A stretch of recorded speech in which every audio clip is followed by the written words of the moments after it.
11월 17일 월요일자 학계 1장 1절로 15절 말씀. 다리오 왕 제2년 여섯째 달 곧 그 달 초하루에 여호와의 말씀이 선지자 학계로 말미암아 스알디엘의 아들 유다 총독 스룹바벨과 여호사닥의 아들 대제사장 여호수아에게 임하니라. 이르시되 만군의 여호와가 이같이 말하여 이르노라.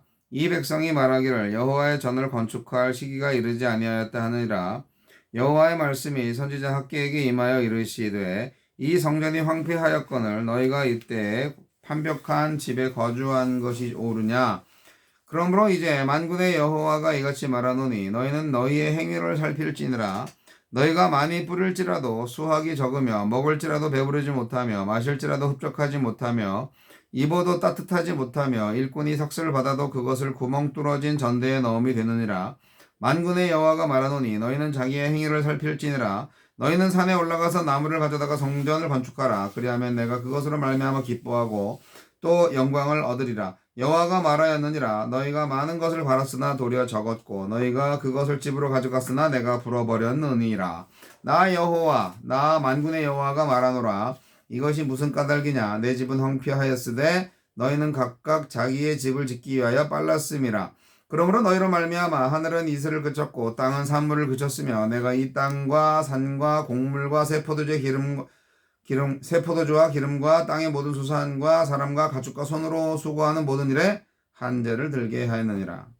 스알디엘의 아들 스룹바벨과 여호사닥의 아들 대제사장 여호수아와 남은 모든 백성이 그들의 하나님 여호와의 목소리와 선지자 학계의 말을 들었으니 이는 그들의 하나님 여호와께서 그를 보내셨습니다. 백성이 다 여호와를 경외하며 그때에 여호와의 사자 학계가 여호와의 위임을 받아 백성에게 말하여 이르되 여호와가 말하노니 내가 너희와 함께 하노라 하니라. 여호와께서 스알디엘의 아들 유다 총독 스룹바벨의 마음과 여호사닥의 아들 대제사장 여호수아의 마음과 남은 모든 백성의 마음을 감동시키시매 그들이 와서 만군의 여호와 그들의 하나님이 전 공사를 하였으니 그때는 다리오 왕 제2년 여섯째 달 24일이었더라. 먼저 성전을 세우라. 네, 고레스 왕 제2년 주전 536년이죠. 에 시작한 성전 재건 공사가 대적들의 방해로 중단되었습니다. 다리오 왕 제2년 주전 520년에 학계가 성전 건축을 재개하라고 촉구합니다. 하느님은 어떤 분입니까? 네. 5절로 6절. 하느님을 뒷전으로 밀어낸 백성을 그냥 내버려 두지 않으십니다. 수고해도 열매가 없고 먹어도 배부르지 않으며 벌어도 채워지지 않게 하심으로 그들의 마음을 다시 하느님께로 돌리십니다. 이처럼 하나님은 삶의 결핍이나 고통을 우리를 깨우치는 방편으로 사용하기도 하십니다. 내 삶에 찾아오는 공허와 결핍에 반드시 까닭이 있는 것은 아닐지라도 때로는 그것이 하느님이 쓰시는 사랑의 경고이자 회복을 부르는 신호일 수 있습니다. 하느님은 그렇게 해서라도 우리가 하느님 중심으로 살아가도록 이끄십니다. 7절로 11절. 하느님은 회복의 길을 열어주십니다. 산에 올라가서 나무를 가져다가 성전을 건축하라는 말씀은 단순한 건축 지시가 아니라 하느님을 삶의 중심에 두고 외배를 회복하라는 초대입니다. 하느님은 방향을 잃은 백성에게 다시 걸어가야 할 길, 참된 만족을 얻을 수 있는 길을 열어주십니다.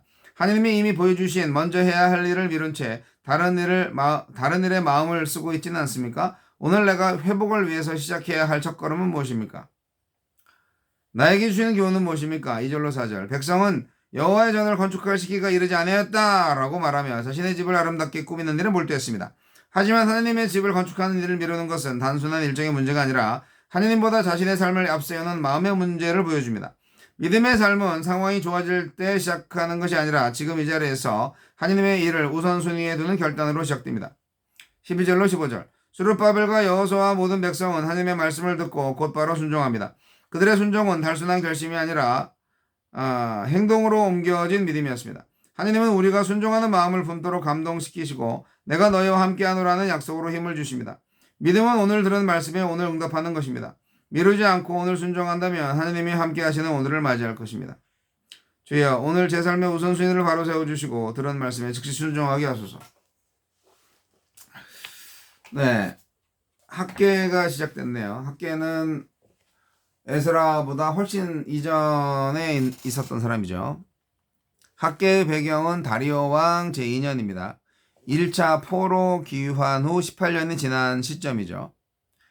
고레스 칙령을 따라서 BC 538년경에 한 5만여 명 정도 유대인들이 예루살렘으로 돌아왔잖아요. 이 사람들이 예루살렘으로 돌아온 다음에 성전 재건에 착수를 하긴 했지만 주변의 다른 사람들의 방해 때문에 성전이 건축이 중단됐어요. 사실은 극렬히 반대를 했어요. 그래서 이제 그 후로 백성들은 아유, 우리 내가 살 집이나 짓자. 그렇게 이제 성전 건축에 대한 꿈을 다 버리고 자기 생계를 위한 일에 몰두를 한 거죠. 근데 그럼에도 불구하고 경제적 어려움이 계속되었다는 거예요. 왜 그러냐? 오늘 본문 말씀대로 보면 그 하나님 때문이다는 거죠. 하나님이 찾아오셔서 성전을 건축할 거를 말씀하셨어요. 하나님이 성전을 먼저 건축을 해야 된다라고 하는 거죠. 너네들 지금 그렇게 열심히 일해도 가난하게 사는 거는 너희들이 먼저 성전을 건축하지 않았기 때문이야. 그런 얘기를 하는 거죠. 이 포로에서 돌아온 백성들이 성전 건축이라는 과업을 받은 거는 그건 고레스 왕이 한 게 아니에요. 고레스 왕이 하긴 했지만 고레스 왕을 통해서 하나님이 하신 거잖아요. 그러니까 미적대고 있으면 안 되죠. 지금이 반대가 너무 심해가지고요. 성전을 건축할 상황이 아니에요. 당장 우리가 먹고 살 게 없잖아요. 우리가 좀 살아야죠. 이거가 이제 그들의 실수였던 거죠. 많이 뿌려도 적게 거두고 먹어도 배부르지 않고 마셔도 흡족하지 않은 일이 일어났다는 거죠. 다 하느님 덕분입니다. 네. 하느님의 뜻을 외면하고 자기 이익만 추구한 결과 결국은 그게 결국 나의 불행을 저쳐온 겁니다. 형편과 여건이 개선되면 주의를 하겠다. 이러한 태도 혹시 갖고 계세요? 예. 핑계죠. 하나님은 먼저 그의 나라와 그의 의를 구하면 모든 것을 다 더하시라고 말씀하셨잖아요. 하나님은 성전 재건을 명령하셨습니다. 그 당시에 그랬다는 것이 오늘날 성전 재건 얘기하는 거 아니에요. 물론 제대로 이해하신다면 성전 재건 맞아요. 근데 오늘날에는 성전이 내 마음의 성전이기 때문에 예배당 건축 아닙니다. 자, 성전 재건을 명하시는 하나님. 백성들이 상황을 핑계로 성전 건축을 미루니까 하나님이 선지자 학계를 통해서 책망하신 거예요. 아니, 자기 집 건축에는 그렇게 열의를 보이면서 이렇게 황폐한 성전은 그냥 무시하냐? 이 너무한 거 아니야? 야, 백향목이 아니라도 좋으니까 산에 가서 나무를 베어다가 당장 건축을 시작해. 그렇게 말씀을 하셨습니다. 나라의 성패와 운명이 성전을 통한 언약 관계 복원에 있었기 때문에 성전 재건은 결코 미룰 수 없는 과제였습니다. 크고 웅장한 성전을 원하시는 게 아니었어요. 주님을 우선시하며 살려는 그런 신앙생활을 원하셨던 거예요. 사실 하나님이 성전에만 살아계십니까? 하나님이 성전이 없다고 해서 빈들에서 주무신다고 핑계하시겠어요? 성전 건축을 통해서 하나님이 우리 삶의 최우선이다라는 것을 신앙적으로 받아들이기를 원했던 거죠. 생활하기를 원했던 거죠. 학계가 전하는 말을 듣고 스룹바벨과 대제사장 여호수아와 백성들은 다시 움직이기 시작을 합니다. 하나님이 또 그들의 마음을 움직이신 거 아니겠습니까? 네. 순종을 결심하게 한 거죠.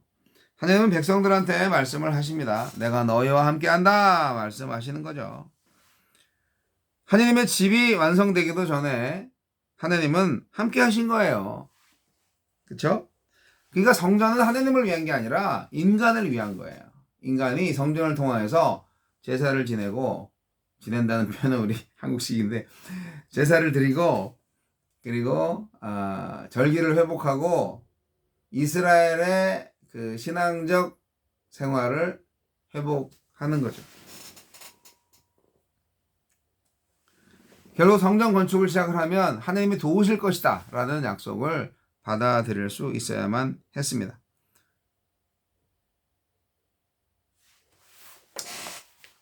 학계가 일을 잘했어요. 네. 하느님께서 전달하라고 하시는 말씀을 잘 전달했고 사람들은 학계 선지자의 말에 감동을 받아서 행동에 옮겼습니다. 오늘날 학계와 같은 리더들이 필요합니다. 오피니언 리더죠. 자신의 의견을 내고 하느님의 말씀을 전하는 자가 정말 필요합니다. 자신의 사심 없이 공심으로 하나님을 전하는 자가 필요합니다. 그래야 이 백성이 이 민족이 회개하지 않겠습니까? 내 집 먼저 짓겠습니까? 하느님 집 먼저 짓겠습니까? 오늘날의 성전은 내 마음의 집입니다. 내 안에 하느님이 살아계시는가? 내가 성전 터가 될 수 있는가? 그럼 거룩해야 되겠죠. 죄가 없어야 되겠죠. 정결 해야 되겠죠. 예, 그 토목공사죠. 토목공사가 돼야 그 다음에 건축을 할 수 있는 거 아니겠습니까? 나의 죄를 다 내어놓고 깨끗하게 예수님의 피로 다 씻음 받고 거룩한 돼지 기초를 다져야죠. 그리고 하느님의 복음으로 내 마음의 성전을 지어야 합니다. 그것이 살 길입니다.